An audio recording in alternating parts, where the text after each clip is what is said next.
it. Okay, and now I share the screen again. Okay, thank you for trying to help. It's a pleasure. Okay, thank you. Okay, so we'll start from the beginning, and now it is recording. Okay, so as I said, not only he was a very prolific architect, and not just in an expressionistic key, so to speak, but also he had social concerns, and some other German architects of that period also pendulated, if I can say so, between on one hand an expressionistic architecture, and on the other hand an architecture which was less perhaps interested in expressivity or expression per se, but more you know, had moral or ethical or social concerns. Also, Poelzig was an architect who had very acknowledged and applauded contributions to stage design in a Gothic way, and this is very interesting. You know, that a man of the 20th century, concerned also with, as I said, with the social issues, on the other hand, found interest in an obvious interest in medieval, you know, imaginings that found expression in films. Anyway, we'll arrive there. His drawings also are very valued. I have a book with expressionistic drawings, and there are a good number of drawings by him, and is a rich book with drawings by Hans Scharoun and others. So he also drew a lot. You see even in this picture that he, you know, he draws, and the expression on his face is not of unhappiness. Drawings, some drawings, I'll show you some drawings. We'll begin with his drawings. You know, they are, I mean, they are, some of them at least, explicitly expressionistic. Unfortunately, the resolution of this one is not good, but this is a detail of a famous work of his, which was unfortunately demolished, and we'll see it. Some drawings are more lyrical than others, in other words, less apparently architectonic, but an architect can express himself or herself in various ways. Some more explicitly architectural, some less explicitly architectural.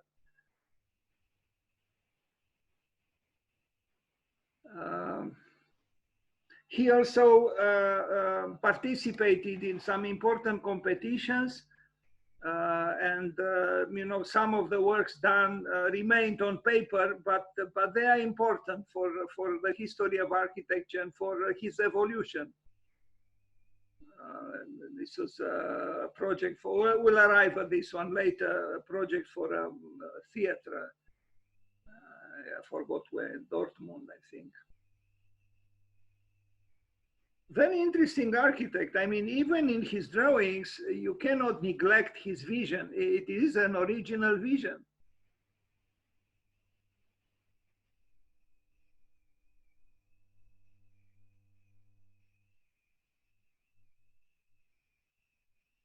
He built some formidable water towers, you know, you'll see them. I mean, truly a very prosaic function, he transformed into a monument that is not to be ignored at all.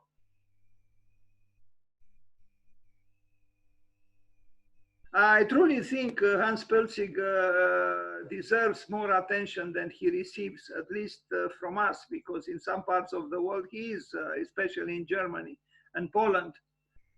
Now, you see, this is a, you know, it's a factory, a sulfuric acid factory in Poland. Quite a brickwork here.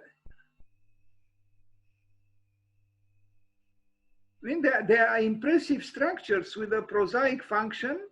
You would say it's very difficult to make architecture with such a function, but look, he succeeded.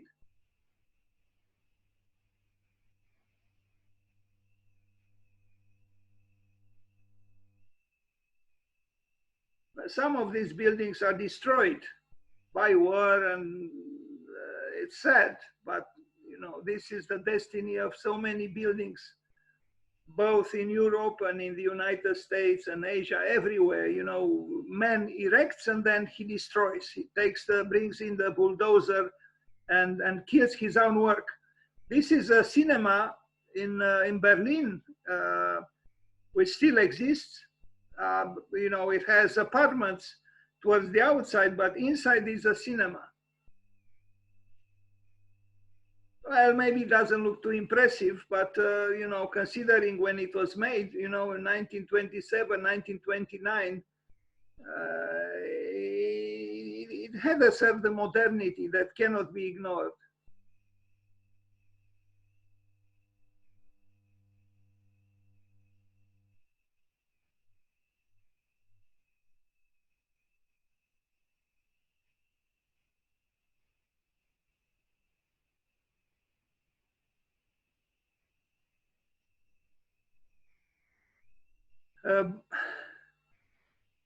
By the way of Babylon, because this is the name of the cinema.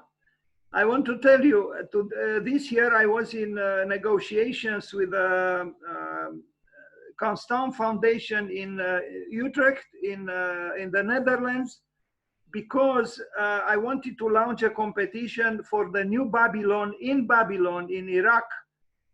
And the foundation, I mean, this by the way of Constance Centennial, this was a famous Dutch artist who also became famous as some kind of a visionary architect. And he envisioned a new Babylon.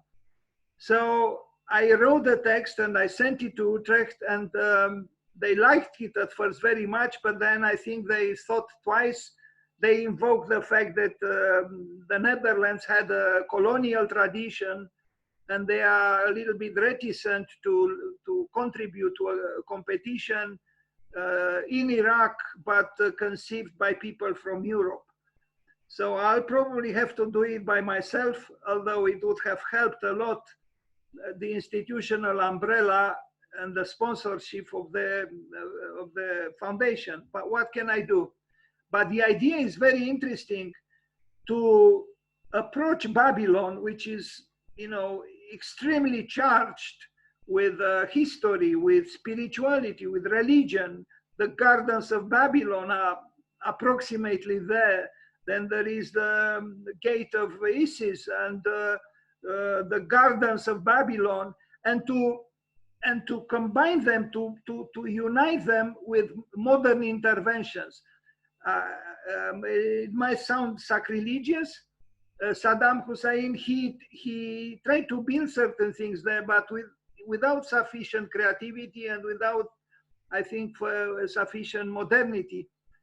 Anyway, we can talk about this later, but it could be a very interesting competition. Unfortunately, I don't have the support of anyone at this point, and I don't think I will get. That's about the new Babylon. But back to the cinema, Babylon in Berlin by Hans Poelzig. We see the Jack Nicholson and famous Czech film director Milos Forman. Anyway, I don't like Jack Nicholson too much, but Milos Forman is good. I recommend you the film Amadeus by him. Babylon. A department store in Wrocław. I don't know if I pronounce well, in Poland. Wrocław, I guess, from 1912. It's not bad. I mean, even for, you know, from the point of view of today, is not bad. It has a certain movement. It has a certain, I don't know, architectural. So this is a department store in Wrocław, Poland, from 108 years ago. Hans Poelzig. It's another building by him. Or is it the same one? I'm a little bit confused. Maybe. Yeah, I guess it is, but it looks so different somehow.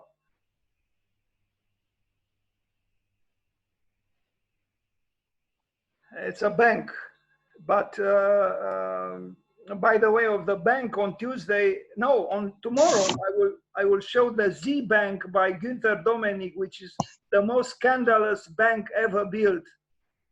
Incredible work in Vienna. Stage designs.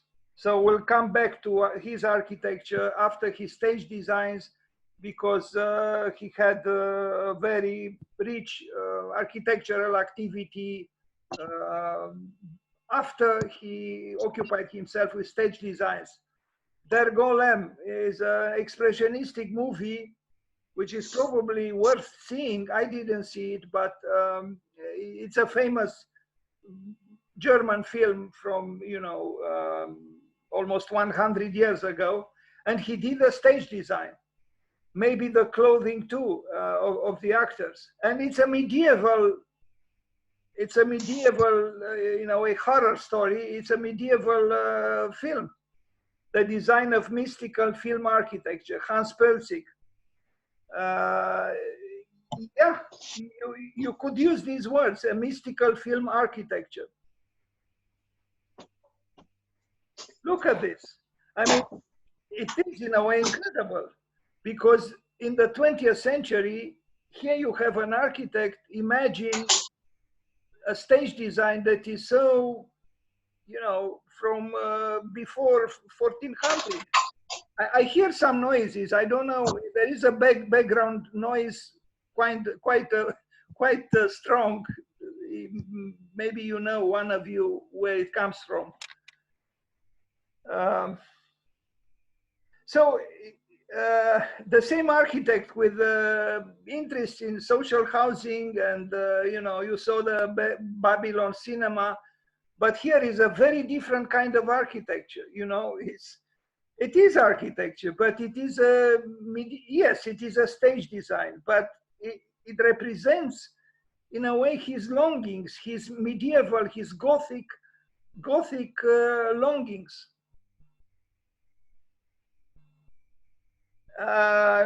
But the interior also is very interesting, is very visceral, is organic.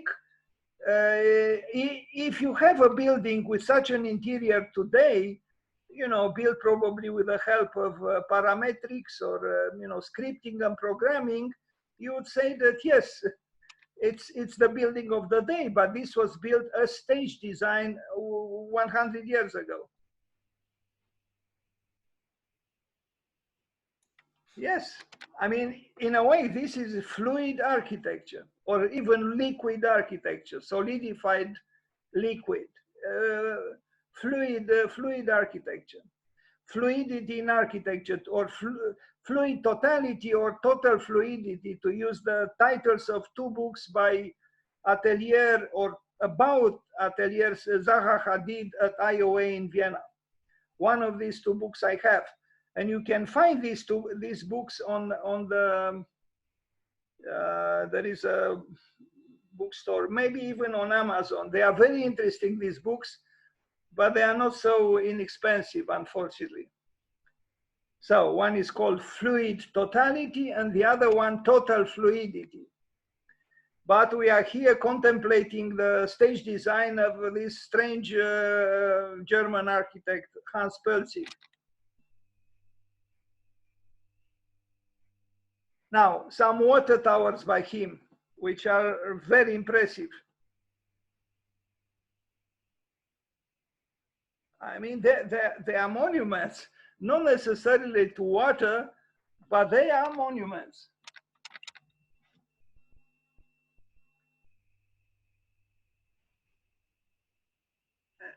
You cannot ignore these structures, really.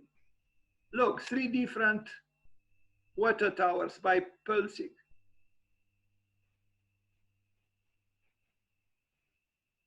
It is an interesting architecture, really. And you almost feel like saying, this, especially the building in the center, that it could even be some kind of, religious structure for an unnamed, unknown religion. There are some, almost some Muslim elements, Romanic elements, it's pagan, maybe it's not so Christian, but it's mysterious. Water Tower in Poznan from 1911. This one also came down, unfortunately. Why would people tear down such buildings is beyond me. Why did they tear down the Larkin building by Frank Lloyd Wright? And I can name other buildings. It is incredible. I mean, lack of culture, or and sometimes, like in the case of the Larkin building, they teared it down in order to so-called build a parking lot. A parking lot took the place of one of the most accomplished buildings by Frank Lloyd Wright.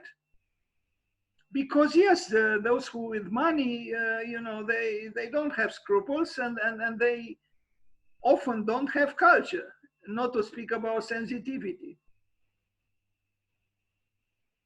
You see some pictures of the inside. They are beautiful. Look. I mean, this is a rendering, but apparently this is how it looked like inside, almost 100 years ago. And there is another beautiful, this one. I mean, this is almost like a Piranesi built 200 years later. It's visceral, it's contorted, it's dramatic, it's in terms of volumes and masses, it is engaging, it is interesting. And it was built and it was destroyed. Welcome to Homo sapiens.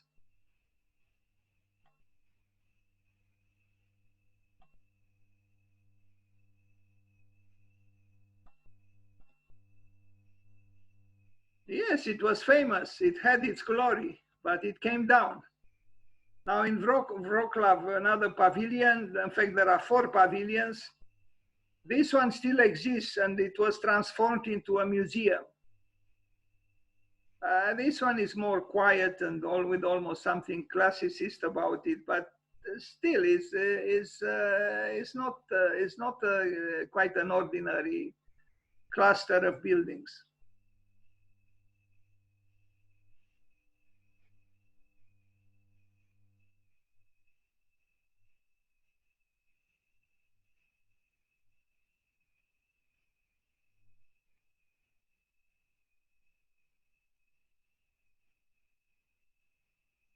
Well, he did this in Istanbul, a project that would have been very interesting if it was built, but it was not. I don't have images that are too glorious, but I apologize. This is the plan seen a little bit from the side. He was very good at manipulating large, bulky buildings.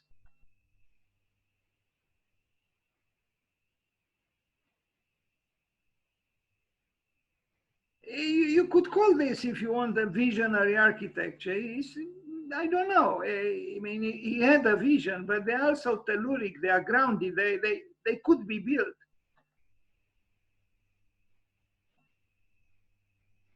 No, without doubt, he was a good architect, and with a very personal vision about architecture. Now, this was actually a crime that this building was demolished. It was affected a little bit by time, but it didn't deserve to be demolished. The Grey Theatre was a theater in Berlin, Germany, often described as an example of expressionist architecture designed by Hans Poelzig for theatre impresario Max Reinhardt. If you were with me a few days ago, I showed that project by Peter Eisenman for a building dedicated to Max Reinhardt, also in Berlin, which was not built. very interesting that this man, Max Reinhardt, who was a very important presence in theater in Germany at the time, he also inspired very good architecture. The structure was originally a market built by architect Hitzig, and it retained its external gabled form. It then became the Circus Schumann, a circus arena. It was renovated by Poelzig and reopened in 1919. Contained seating for 3,500 people, so quite a large building. Max Reinhardt wanted to attract a working class audience. I love this. You know, a sophisticated intellectual and artist who wants to attract working class people. I think this is how it should be, because an artist who is divorced from what we call the working class is impoverished. So I salute the wisdom of Max Reinhardt. The large size of the building allowed for people who could pay top prices for the best seats to support low-cost seats in the back of the theater. Very nice. So the richer ones paid a higher price, and because of it, they were able to negotiate, you know, low prices for those in the back. Painted red, he painted it red. It was a cavernous domed space and had no balconies, which contributed to its vastness. Its dome and the pillars were decorated with muqarnas, a honeycomb pendentive ornament which resembles stalactites. When illuminated, the ceiling's light bulbs formed patterns of celestial constellations, and the vaulted ceiling took on another concept, the night sky. In the lobby and elsewhere, Poelzig used colored light bulbs to create striking visual backdrops. So this is how it looked outside. You know, it was a market, a very large market, transformed into a theater. Now look at the theater, very impressive. And this was where Poelzig contribution took place.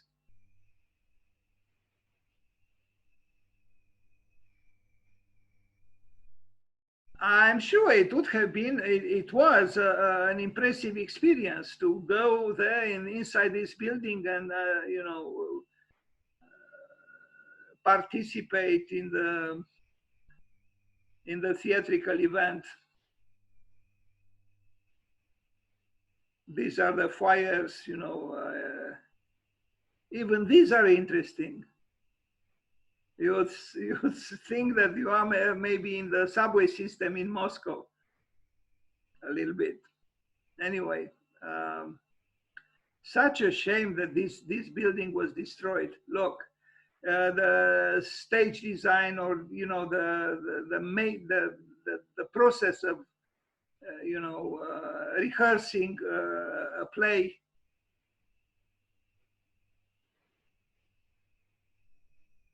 Very interesting, these columns too.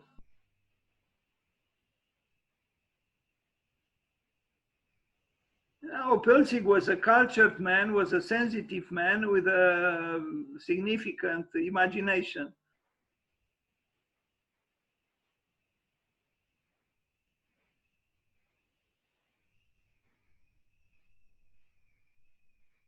In 1919, looked like this. In 1942, it was renovated and modernized, and then it was in 1972, you know, changed its look a little bit towards the street. And there was a festival theater in Salzburg in 1920 that he contributed to a competition with this structure. It was never built, but this one, you can tell, is the same architect who worked for the building in Berlin. But here, what we saw there inside, here it is outside. The same kind of aesthetics, a mountainous architecture. Too bad it was not built.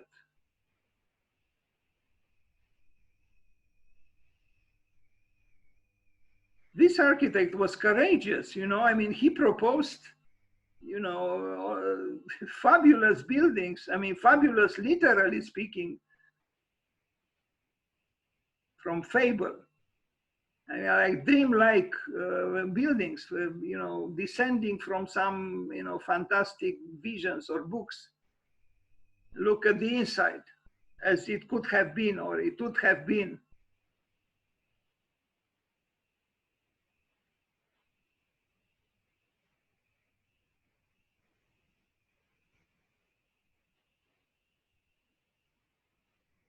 Now, an office building in 1924 in Hanover, I don't know what happened to this. Maybe this one came down too, because many buildings were destroyed in the Second World War.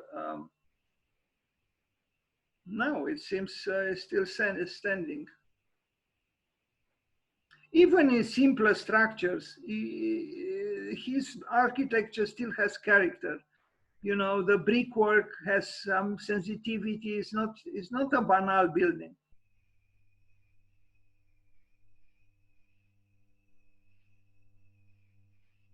You see, just with these brick embroideries, he transforms a facade which otherwise would have been, you know, common. I mean, the windows are not so, you know, exceptional, but the brickwork makes all the difference. And yes, it is of an ornamental nature, obviously. It could have been done in other ways. Well, he chose to do it in this way.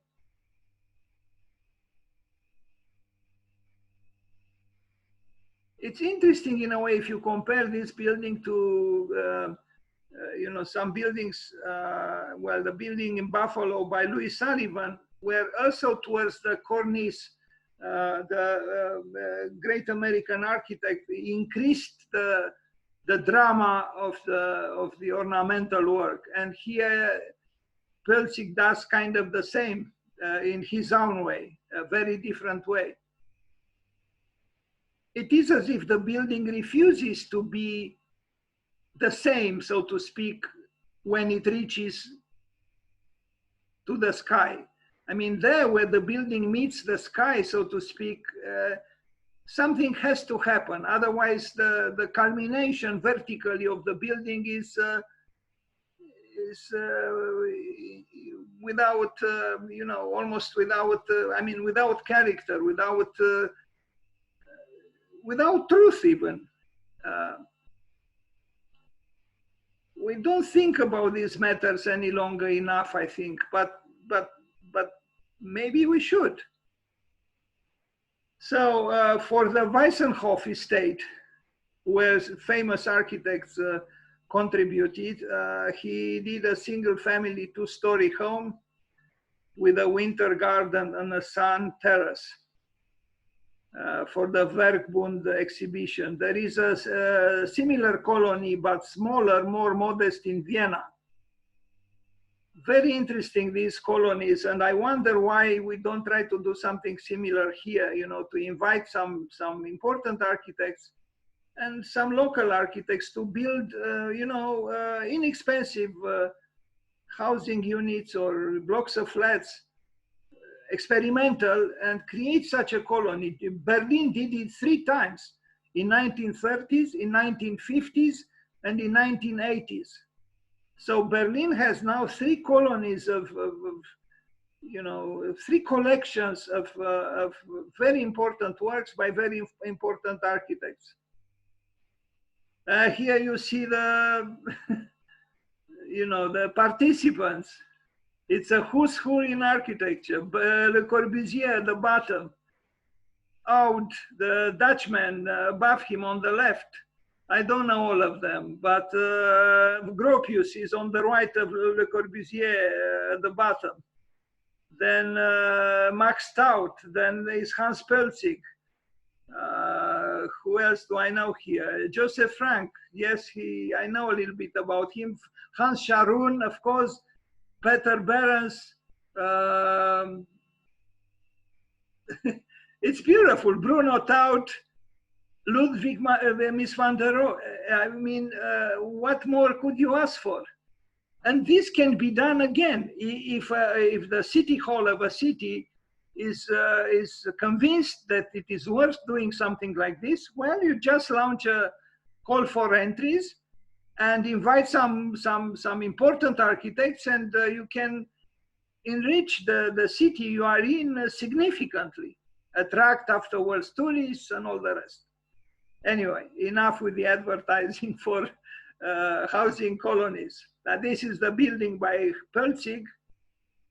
It doesn't look impressive, but you know, consider that we are talking about a modernity that was still in the making.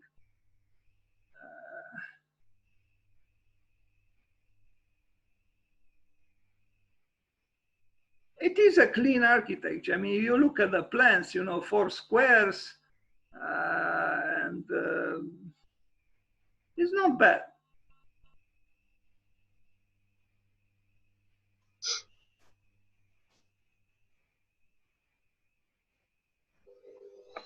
It's worth, once you arrive in Stuttgart, it's worth visiting this colony. It's not too far away, I think, from, you know, here I'm giving, you know, suggestions and advices. I didn't see it myself, and I stopped for a short while in Stuttgart.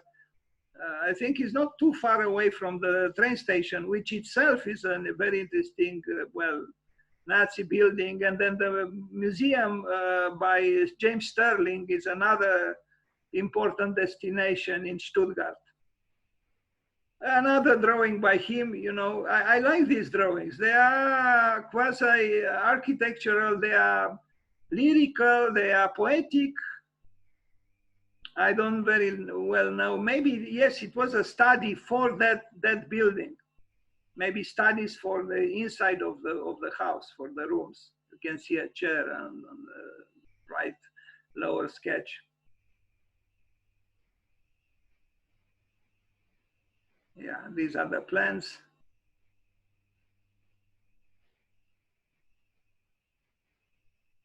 I mean, it's almost hard to believe that the same architect who did this design also designed those medieval, you know, phantasmagoric stage designs for the film, for their Golem. But it is the same architect. But you can tell he had a very lyrical disposition, and his artistic side was not restrained, but always manifesting itself. I don't know if he designed, I'm not sure, the furniture, but he did design the building. Well, I guess he designed the furniture too, but the armchair seems to be a little different. Anyway. Yes, architects very, very often, and I keep saying it, design plenty of chairs. Mies did it, Kahn didn't do it, as far as I know, but Le Corbusier did it, well, thanks to the help from Charlotte Perriand, and then Frank Lloyd Wright, of course, did it. Macintosh, significantly so. So many architects designed, especially chairs, but not only chairs. Now, a building in Charlottenburg, quite large. It's almost like a citadel.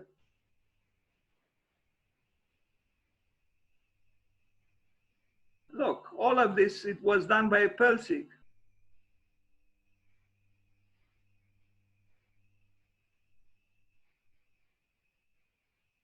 It's not bad. I mean,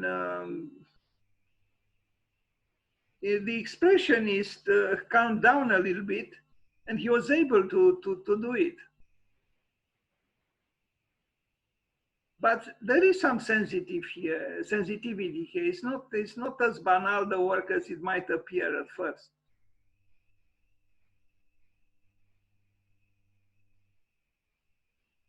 And there are some details. I think I have them. I'll show them to you.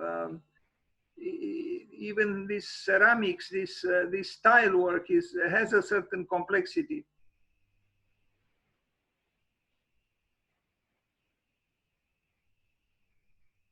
we don't use ceramics any longer, or not sufficiently in today's architecture, but I think they should come back. Because a lot can be done with ceramic work. Yes, you need some craftsmen to, employ it properly, but it's worth it because it warms up the building, and also you can color them and you can create very interesting things with ceramics. We'll talk a lot about ceramics when we talk about Antoni Gaudi on the 25th of June.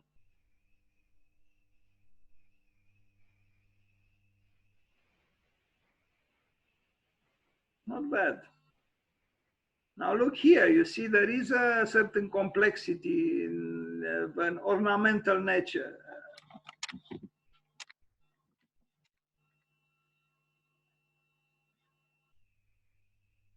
It almost becomes music, the facade.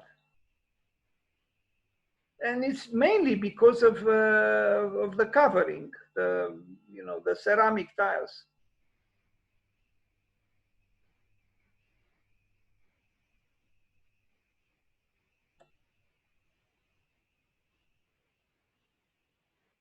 But there are other things of interest in this building, as you can see.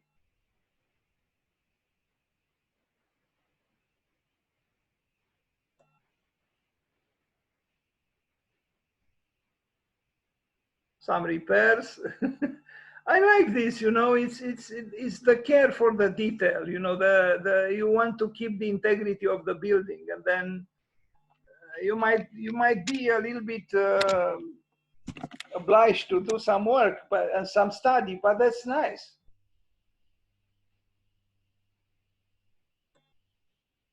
Okay, a building in Frankfurt, which is the Goethe University, quite a large building. Look, it's a huge building, but a huge building with a huge name attached to it. Goethe University.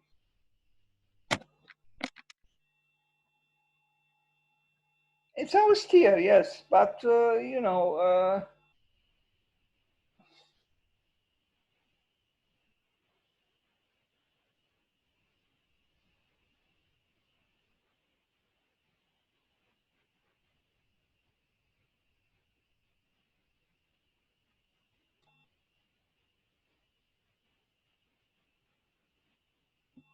I wonder what Goethe would have thought of this building.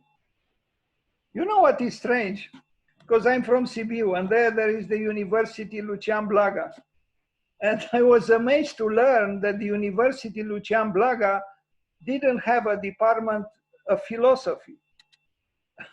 How could this be? This is almost like having the institute, the university or the faculty called Constantin Brâncuș, which doesn't have a department of sculpture. It's so bizarre, we give names to buildings, but we don't think of the consequences of that naming, having, the University Mihai Eminescu, but, where poetry is not studied. I mean, why would we call it Mihai Eminescu, for God's sake? Why? There are strange things happening really in the world. Anyway, this is the University Goethe in Frankfurt. In Frankfurt, which also has the European Central Bank, the Cathedral of Money, built by the Dr. Honoris Causa Admincu Wolf Prix. I don't have images of that building now here, but it's worth maybe taking a look at it.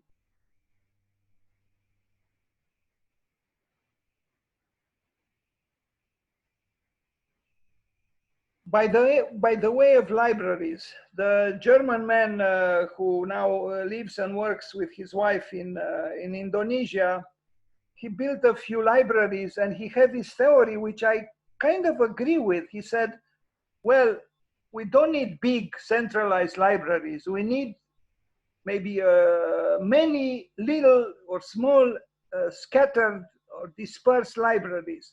And I believe there is some truth there. I mean, he thought if the user doesn't come to the library, then the library should come to him. And if you have scattered all over the city, dispersed various small centers, you know, kind of libraries, you know, where you can borrow books from, or you can look at some books. I think it would be beneficial for the city. And I am also thinking for the UAUM, where the building has one library, which is where it is. But what if we disperse it through the building and you have a small, you know, display of books on the second floor, one in the hallway, one I don't know where. So you decentralize, you deconstruct the library. I think the idea to deconstruct the library is not a bad one. To disperse knowledge, to bring it to the possible users who otherwise might ignore it.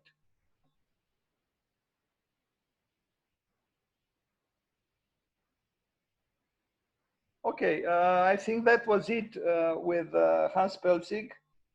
Today, I don't think I will.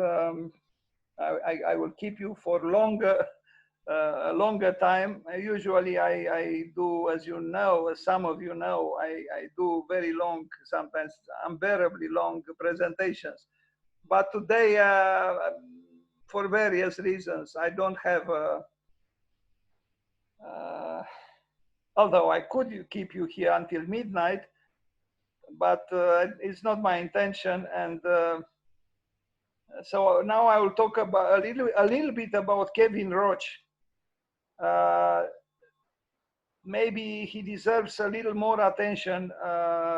I confess, but even so, it will be an introduction. I don't understand why I'm not able to open the. It was it. Okay, sorry. What did I do? Did I? Sorry. I have to reopen it. So,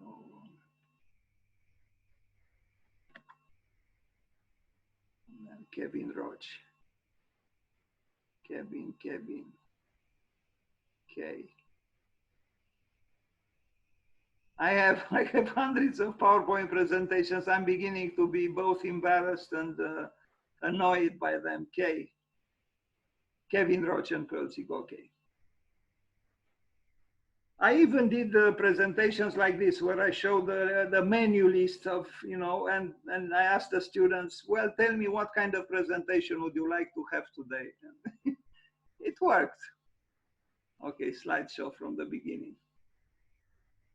So we saw Hans Poelzig. Now we'll talk a little bit about Kevin Roche, this Irishman who found his success, so to speak, in the United States.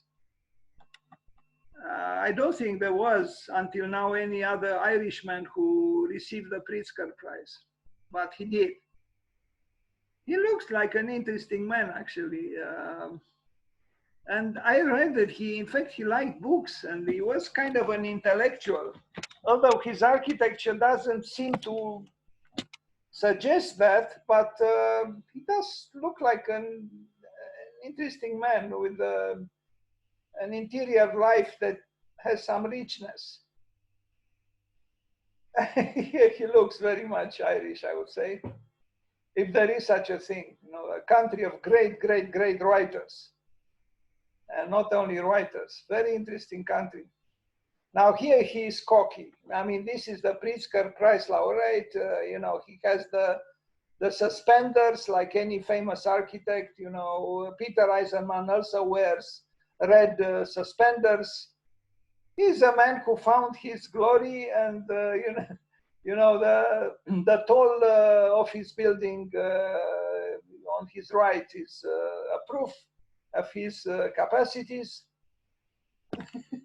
I personally like him more in the previous pictures, but that's my you know, subjective preference. Now, this is a building that made him famous, the Ford Foundation in New York City. And it is a good building. It's an office building, but it also has, it's not at all a banal office building. It has that courtyard, that atrium that is huge, that it's urban, and that and where even nature likes to be. This is the building. This one was done by Kevin Roche and Dan Coma, his partner. Here you see the Chrysler building, and then Empire State Building is not too far away. This is a 42nd Street, and then Empire State Building is a 34th. And there is some kind of visual dialogue and also symbolically charged dialogue between the Empire State Building and the Chrysler Building. The Chrysler Building is almost the equivalent of the White Tower or the Southern Tower of Chartres Cathedral as compared to Empire State Building, which is the, you know, the male, the masculine tower.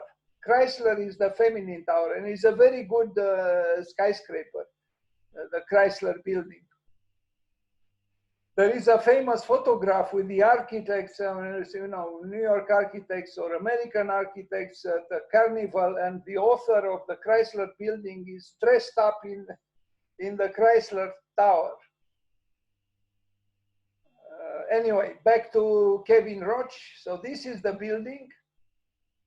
You know, the idea to, in the corner, to open your building, I mean, it's opened visually because there is a glass wall, but even the glass wall has some character because it has these subdivisions. It is not just, it has some substance. It is glass, it is transparent, but it also has some virility in the good sense of the word. Anyway, you'll see pictures from the inside.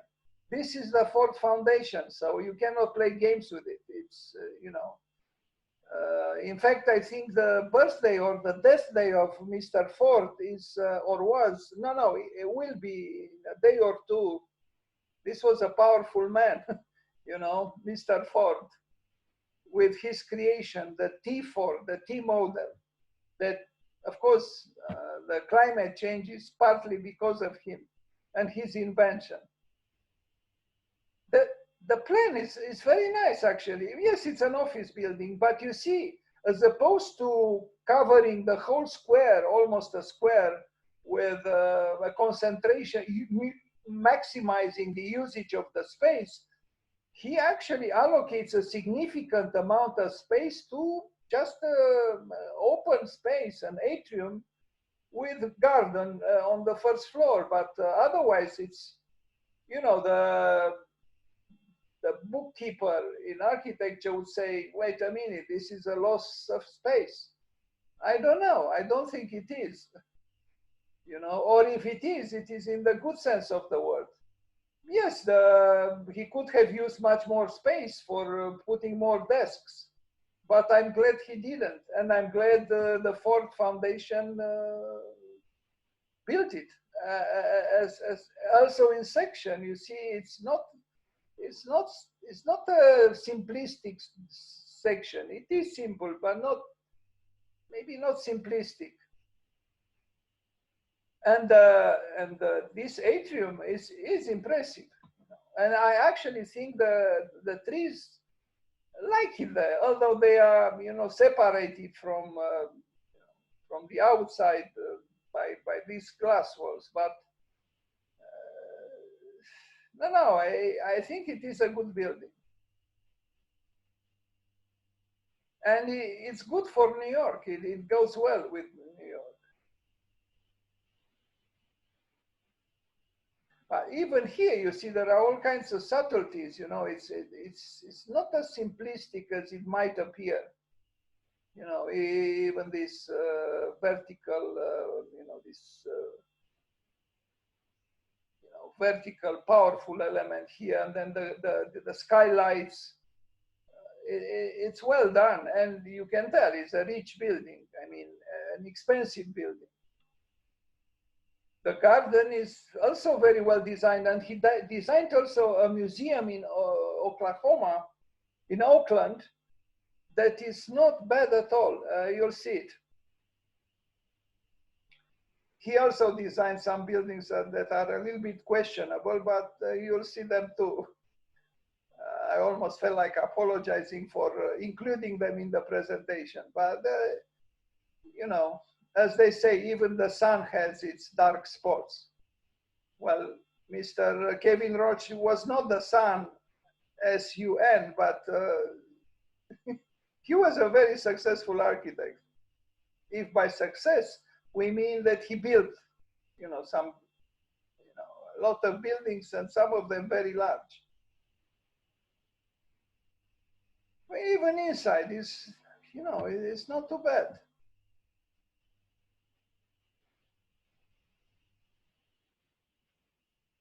The garden is magnificent.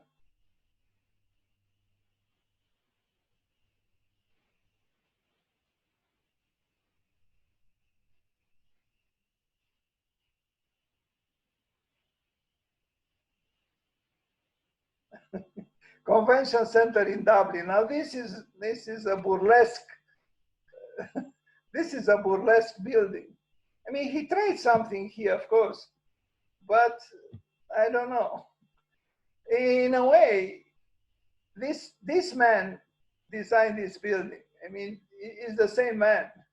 This is not a Hamlet. This is not a man with too many doubts. Although I read that he was actually a quiet, meditative, even introverted architect, but he doesn't quite look like being one in this picture.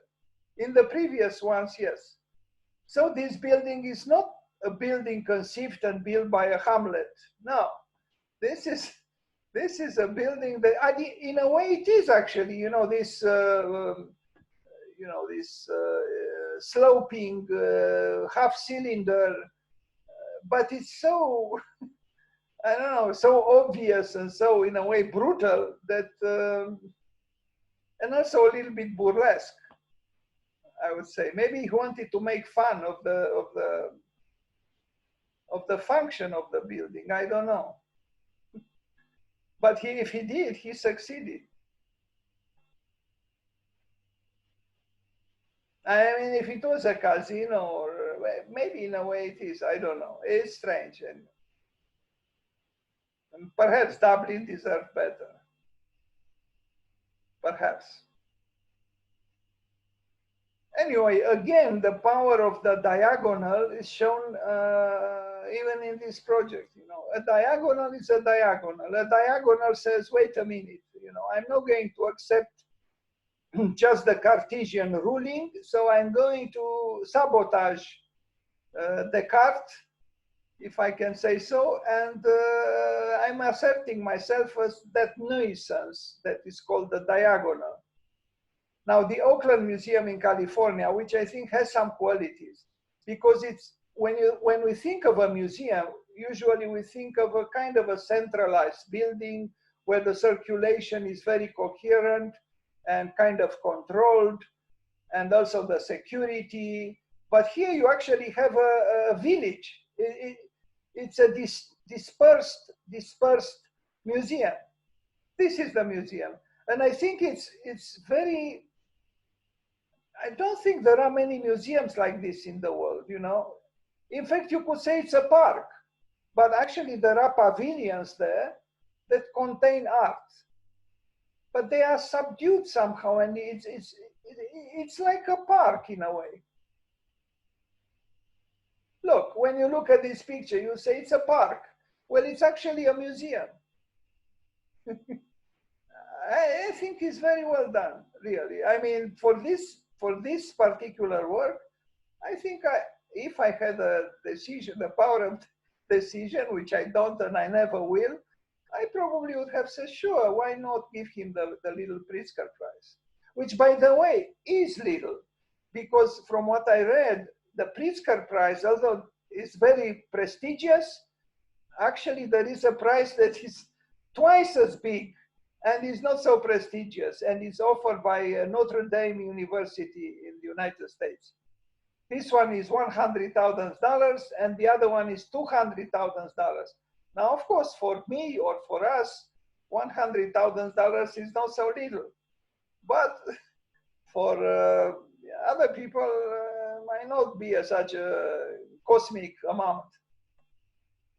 I think this is a good work, really is, because he's able to bring in some ludic activity, and also there is between the outside or nature and the inside a kind of an equilibrium, a balance.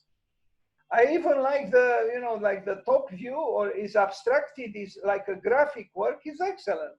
And again, you see the diagonal. It's just one diagonal, but that is the mother of diagonals. It is so obvious. I like this. I mean, as a graphic work, I would put it on the wall if I had a print with a plan of this museum. Really, maybe my knowledge is deficient, and it's very possible, but I don't know of another museum done like this, because this kind of building is difficult to contain and to control, and to control, you know, in terms of security and circulation.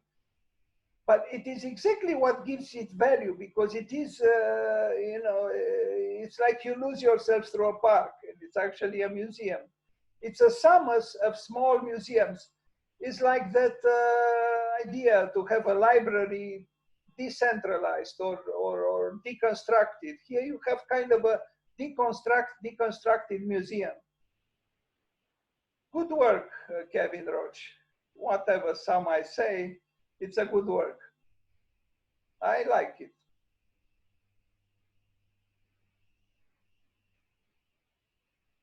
Who would say that this is a museum? But it is. And it is unexpected that after we saw that very centralized and burlesque building in Dublin, this one is different. Now, a big structure, actually a tower and a horizontal big building. Here there is power in this tower, no question. I mean, there are these towers in the corners connected diagonally in plan, and you'll see the plan. And he also did a horizontal building here, which was demolished, unfortunately. I mean, these are buildings that celebrate the American, so-called American, the North American power, you know, the glory of capitalism. Here you have big companies that have the money and the belief in themselves to build something like this. Look at the plan. Here there is some loss of space too, but I think they were more interested in the image they projected towards the outside, and it worked.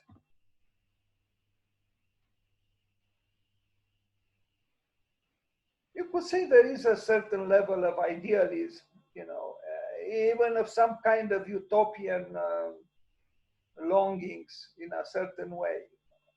He is not you know, inhibiting little functionalist. No, he takes risks. He took risks.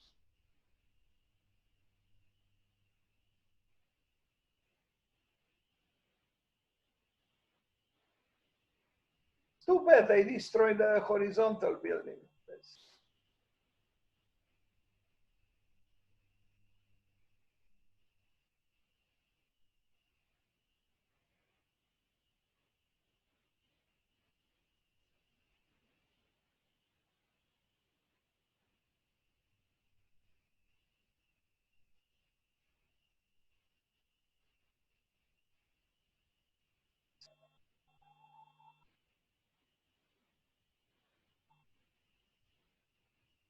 Very virile architecture, very, you know, I mean, clearly conceived. The so-called concept is clearly present, maybe too clearly a little bit, but considering he's not Hamlet or not even one of his relatives, it's fine. By the way of Hamlet, I read that, it's part of the movie Notre Musique by Jean-Luc Godard. And there is a portion where actually the director himself, the film director, Jean-Luc Godard, talks to some students, I don't know, in Serbia or Croatia, somewhere not far away from here. And he says, he tells the story of two scientists, physicists who work in the Danish countryside. And one of them tells the other one, look, this is the Hamlet's castle. And the other physicist says, well, there's nothing special about this castle. And the first one says, yes, it is not. But once you learn that it was Hamlet's castle, it becomes significant. So in terms of a narrative architecture, it says that even a so-called banal building, if you know that, let's say, Shakespeare lived there, or I don't Beethoven, or I don't know what, the building becomes charged with a certain significance that otherwise would not have. So maybe, again, we could reflect a little more on the possibilities of a narrative architecture.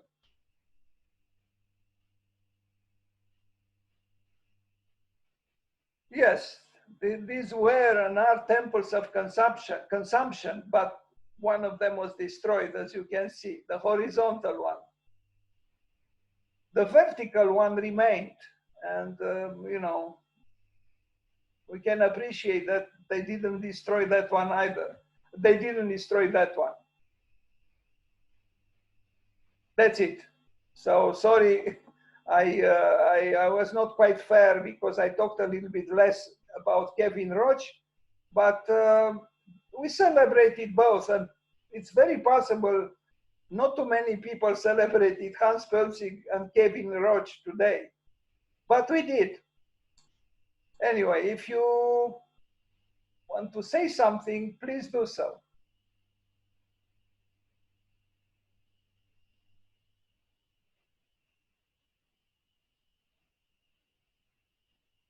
I hope you hear me.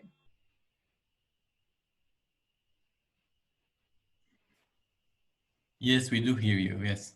Okay, Yes. so I mean, we are talking now in English. I mean, I'm talking in English, but it seems there is no need for that. Let me verify. It seems that there are no foreigners today here, like we had yesterday. I didn't send today. I was a little bit depressed and melancholy. I didn't send a lot of invitations. Oh, hello, Dan. I am here. Ah, you are there. Okay, sorry. I'm so tired that I didn't see your name. I'm sorry. So we'll talk in English. No worries. Thank you. Yeah, tell us something about London. Is the pandemic still on? I mean, people are still, you know, careful. Yes, people are careful, and there's social distancing. We are kind of self-isolating. Don't go out, only for small exercise, daily exercise, and streets are very empty. I mean, relatively to what they used to be, are quite empty. But things will change as of Monday. Some shops will be opened, and some of the amenities will be opened. So at the moment, no, it is everybody's quiet. And thankfully, today the weather has been very nice. So yeah, it's been a nice Sunday. I even forgot it is Sunday, actually, because, you know, in a way, every day is a Sunday with this pandemic. I didn't leave the house in 3 months, you know, except to buy some food, but very in a rush, very quickly. Yes, it's similar here. I mean, I haven't left the house for about 3 months now, and I don't even go to the shops, but I go for walks. And the area that we are here in Barbican, so there are private gardens that you can go and sit, you know, and they're not too busy. So, yeah, it's quite an isolated way of living.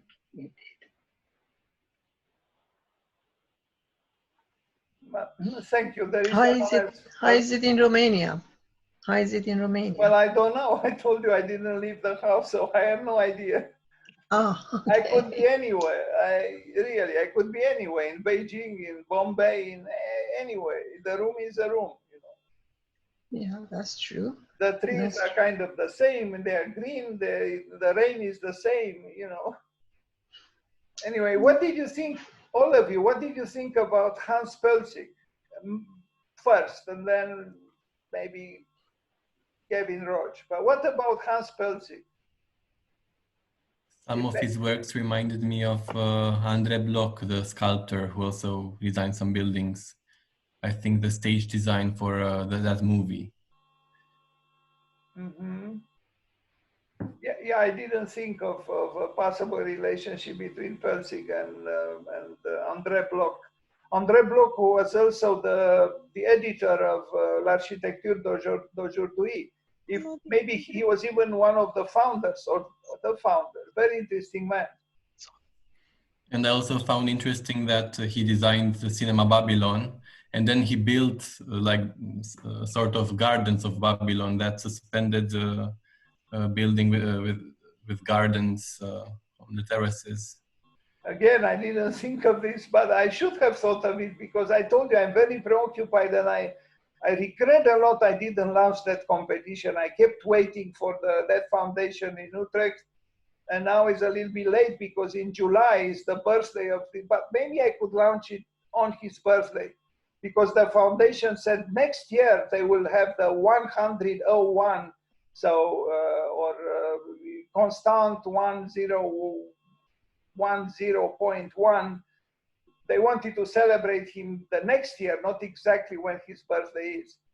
While I wanted to launch the competition exactly by the way of his birthday, now it's a little bit late. But what do you think? You know, I take advantage of the fact that some of you are here.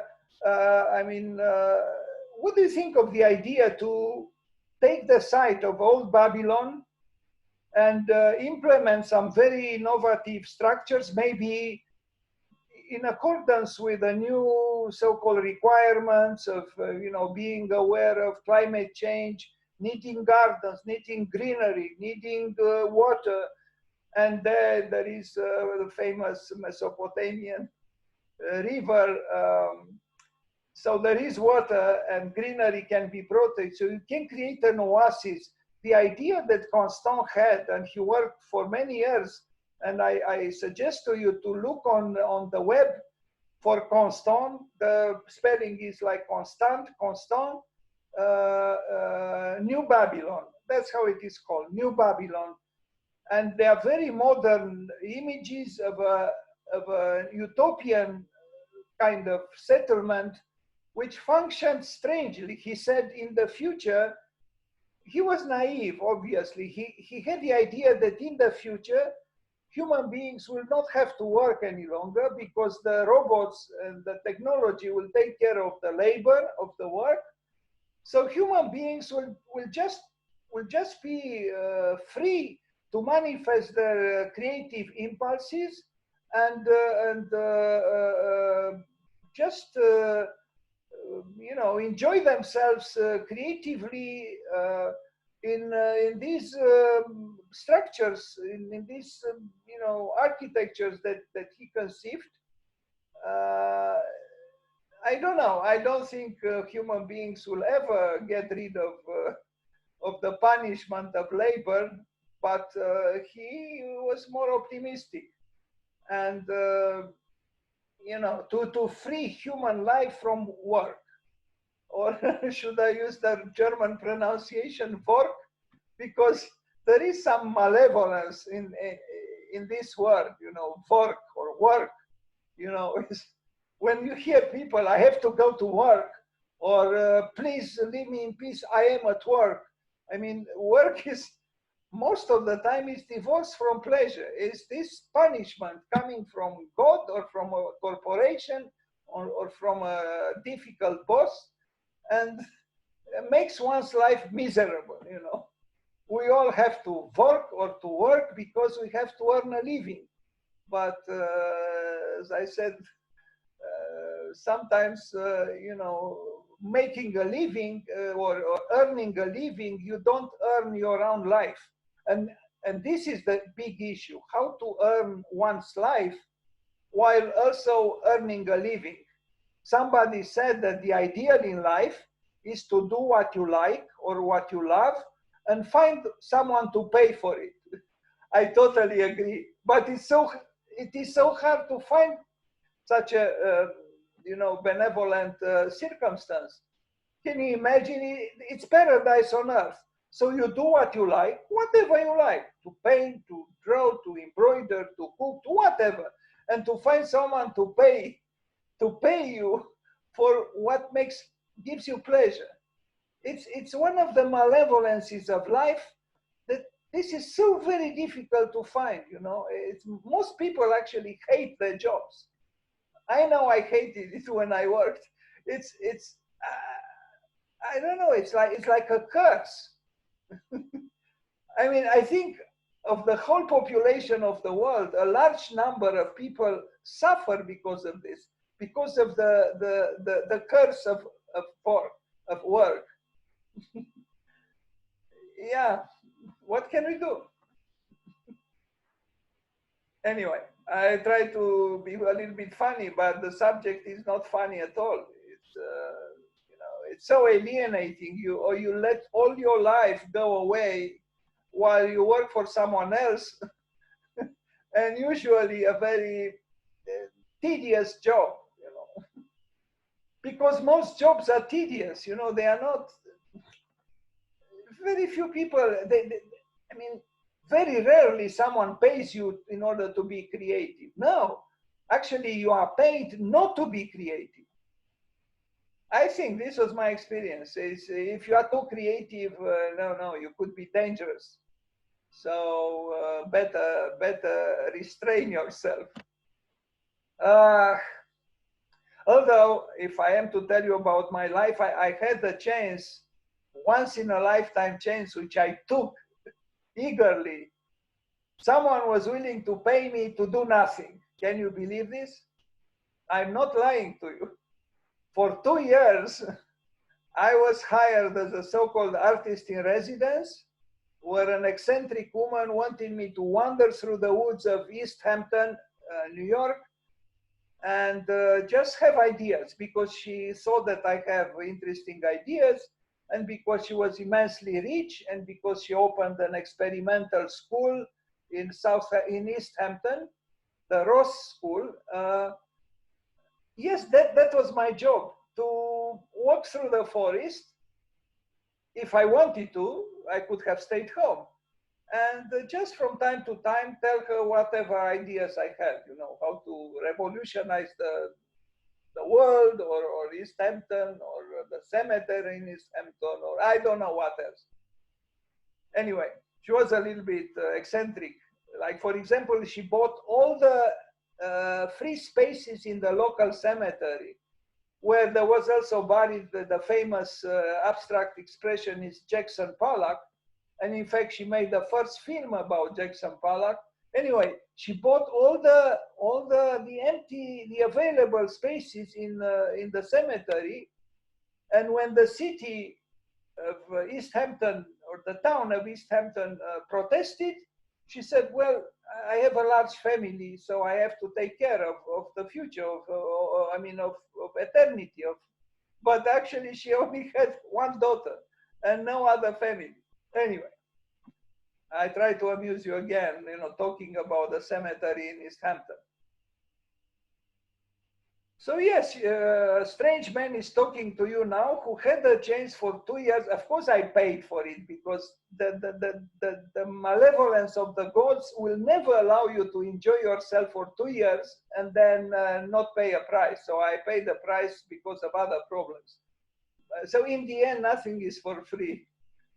But I had for a short while, and I could send you pictures with me in that school, when I was doing the stage design, talking about Poelzig and his stage design. I did once theater stage design for Amadeus, also talking about that Milos Forman, the director who directed Jack Nicholson.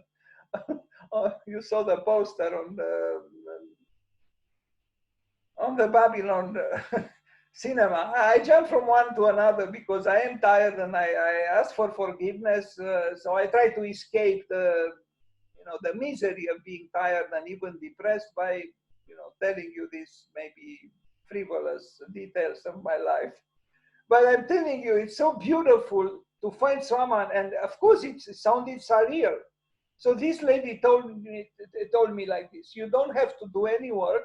You just wander through the woods. If you have interesting ideas, you come to me and you tell me your ideas. So that's exactly what I did. I was, you know, a dream come true. You know, it's anyway. Yeah, life is strange. You know, it's strange. What can we say? I know I said a banality. So, you know, I will not keep you for too long today because I am, and I ask for forgiveness. I am very tired, and I was struggling with some demons today. I was on the point and you know, ending this series of so-called, you know, lectures or whatever they are. But in the end, here I am. But what I'm trying to say is I invite you, if you want, tomorrow at the same time, 6 p.m., when the strange engineer from Los Angeles will present his unconventional structure. And maybe then we'll talk a little bit with Enrique Norton. He invited friends, his friends from the States. So I imagine there will be an interesting group of people. I don't know how many. And after we chat about his project, his unconventional structures, and meet so-called these people virtually, I will make a presentation about Günther Dominique. And tomorrow I'm going to send messages to Wolf Prix, who was good friends with Günther Dominique, and to some other people in Vienna. Maybe they will attend, because Günther Dominique was a local hero, so to speak, in Vienna. And again, I don't think too many people thought of paying homage to Günther Dominique because he died on June 15th. But we are going to do it. It will be my pleasure to talk about Günther Dominique. So tomorrow, the engineer from Los Angeles, Enrique Norton, and Günther Dominique. And the following day, I repeat, Charles Correa, the very important Indian architect.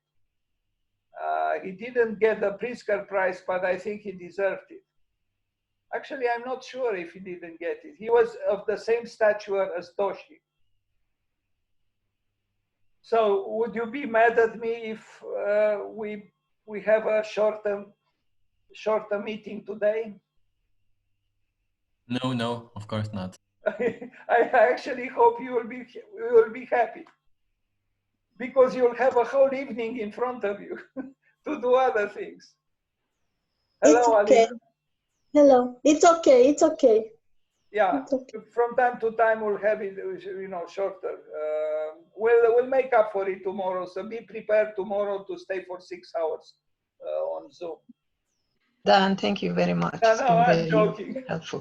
Thank You are you. welcome. You are welcome. Thank you very much. Bye-bye. Okay, you know, I would like to invite you to make, if you want, to present anything, any subject that interests you. I think you have things to say. I do not know a lot about you, but some people talk very highly of you. Please, if you would like to address a certain subject having to do with architecture or, you know, the theory, that history of architecture, anything, I would be personally very happy, and I'm sure other people would enjoy very much your contribution. I'm convinced of it. So please Thank you. receive this invitation. Okay, thank you. Maybe you remember we did meet 40 years ago. Please do not mention such numbers, please. Okay. Yes, I mentioned it in a paper, in an article, an Architectura review. You remember Florin Kolpach? No. Yeah, Andrei Florian. no, Andrei please, Florian. I am just 19 years old. Please do not bring in these numbers. Plus, you are not much older than 19 either. So we can start from 19 years ago. Okay. So again, if you'd like to, if you feel inspired to make, for example, I mentioned the summer solstice, and I think the idea to celebrate the summer solstice through the relationship between the sun and architecture, or light and architecture. It's a vast subject, as you know. And I think a lot can be done, can be said, and can be done. And I think the more people contribute, the better. Because I would like this to be truly like an agora, like a forum where people step in, and even spontaneously, without too much preparation or even announcements, to just step in and, you know, just as the Greeks did, apparently in ancient Athens and some other places, you just you could just step in and say, I have this interesting idea or interesting subject to talk about, and we'll listen to you. We'll I don't know if we'll disseminate it, but we'll honestly tell you what we feel and think. And you have an interesting room. It's almost designed by Kazuyo Sejima. It's yes, it has a tall ceiling as opposed to my room. It is a nice. It looks like a nice room, very nice room. My room? You're speaking? Yes. Oh yes, it's my living room. Very you can nice. see, and if we talk about light, I can show you. Yes, I have also a sort of, I don't know if you see it. Yes, I do. I see the this. sky. Yes. Always I see the sky here. Yeah. Okay. Yes, light is one of my topics. Well, now there is no way you can avoid to enlighten us with your interest about light and architecture. Yes, Dan, but I can tell you it's a period full with Zooms. I have exams on Zoom with my students. Well, and get rid of them. Get rid of the exams. Yes. Okay. Yes, I could enter on your conference only today. I'm very, very pity, no, but this is not fair, because no. Yeah. No, we must find a way. It's impossible. I mean, come on, let's be creative about it. It's the summer solstice. It's Sunday. On Sundays, there are no exams. Yes, it's a very important date. Yes, it is. Right. And especially for someone who loves light and is concerned about light. So please be kind and reconsider. Okay. If possible. We will all benefit. I think it will be a great day, and we'll meet with also people from outside of the country. And I think,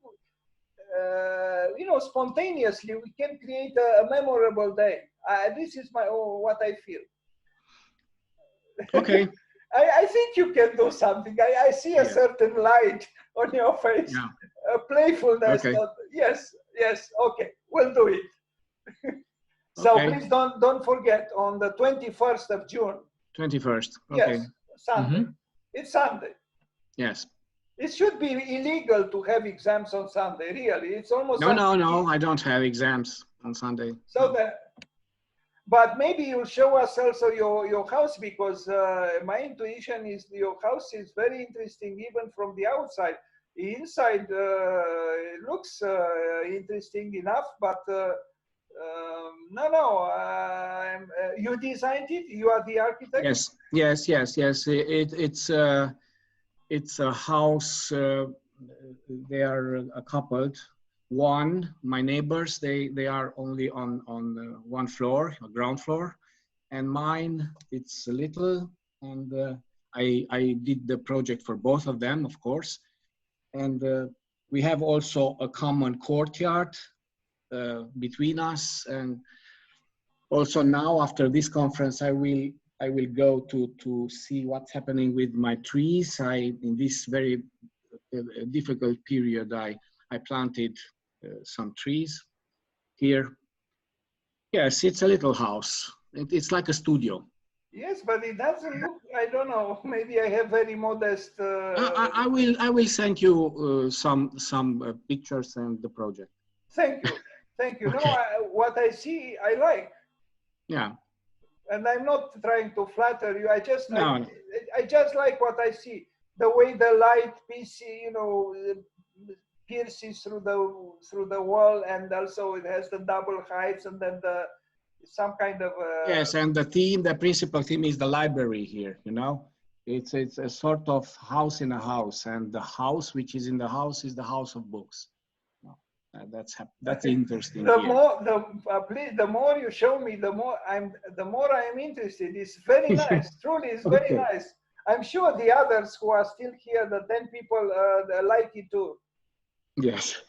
No, really, it's a very nice.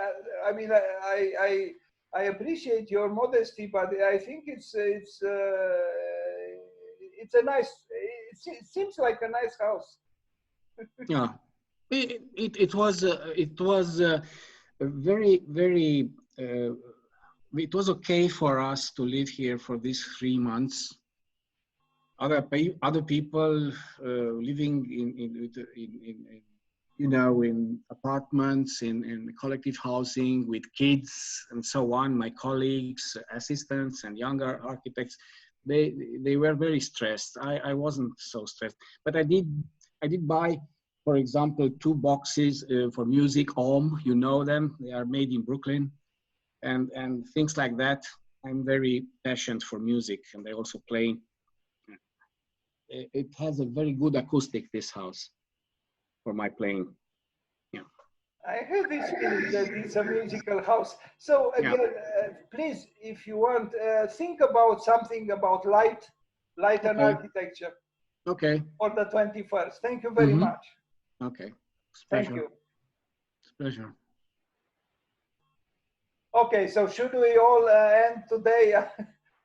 Yeah, do you mind if we end? I am tired, and you are probably tired too. Let's you know, they say that good restaurants, I don't know if it's true. I very rarely, I never went to such a good restaurant, but they say a very good restaurant never gives you enough food.